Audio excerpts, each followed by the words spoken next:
For years, politicians and advocates have been warning that Israel risks becoming an apartheid state if it did this or didn't do that with regard to the rule over Palestinians. The reality, however, as you'll see in this video, is that apartheid is and has been a reality on the ground for many years. The International Criminal Court defines the crime of apartheid as an inhumane act committed in the context of an institutionalized regime of systemic oppression and domination by one racial group over any other racial group. For examples, just think of South Africa under apartheid or the Jim Crow South in the US.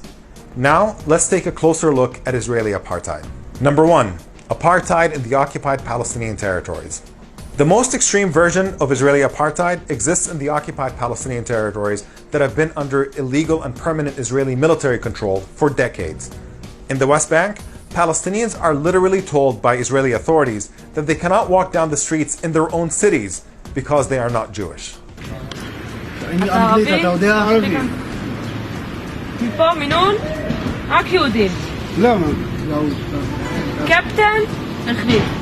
The same is true of hundreds of illegal Israeli colonies built on Palestinian land that are off limits to Palestinians, and an extensive network of roads that Palestinians are not allowed to drive on. That's because Palestinians in the West Bank live under Israeli military dictatorship, where they have no voice in the system that rules them, while Jewish Israelis in the very same West Bank have full political rights under Israeli civil law and are allowed to travel freely without the endless restrictions that apply only to Palestinians. And while Jewish Israelis are allowed to build homes in illegal settlements built on Palestinian land, Palestinian homes in Palestinian areas are routinely demolished, and sometimes entire towns are destroyed as part of Israel's ethnic cleansing project. There are even cases when Palestinians are actually thrown out of their homes so Jewish settlers can come and take them over. It's becoming a familiar scene in East Jerusalem. Jewish settlers taking over a Palestinian home and dumping the furniture in the garden. This is the settlers' strategy. House by house, family by family, they're trying to take over the neighborhood of Sheikh Jarrah.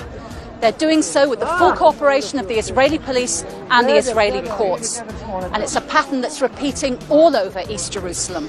And 80% of water extracted from the occupied Palestinian West Bank is taken by Israel, while Palestinians are left with just 20% of their own water.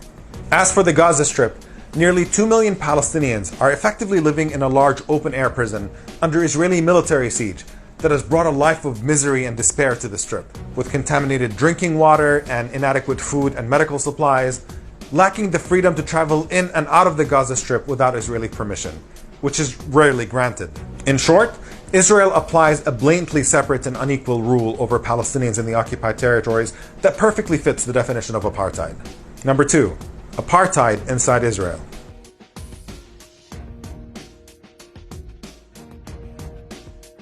Unlike the millions of Palestinians who live in the occupied territories without rights, Palestinian citizens of Israel are second-class citizens with some rights. Yes, they are allowed to participate in Israeli elections and run for parliament, but there are dozens of laws on the books in Israel that discriminate against Palestinian citizens of the state. When Palestinian members of the Israeli Knesset tried to pass a bill to define Israel as a country of all of its citizens, the Israeli parliament rejected the bill and refused to even bring it up to the floor for debate. Israeli Prime Minister Benjamin Netanyahu insisted that Israel is a nation not of all of its citizens, but only of the Jewish people. Jewish towns frequently prevent Palestinian citizens of Israel from moving into their neighborhoods, with the support of the Israeli Supreme Court, which upheld the legality of housing admission committees that can reject applicants using the thinly veiled racist criteria of, quote, suitability with the social and cultural fabric of the town.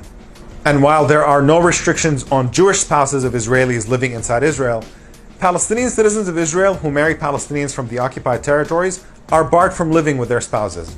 And just like in the occupied territories, there are cases where Palestinian towns inside Israel are destroyed with the explicit purpose of replacing them with Jewish towns. And while any Jewish person anywhere in the world can move to Israel and live there, based on an ancient biblical connection to the land dating thousands of years back, millions of indigenous Palestinians who were driven from their homes by Israeli ethnic cleansing just a few decades ago are denied their right to return to their homes. Still think there's no apartheid?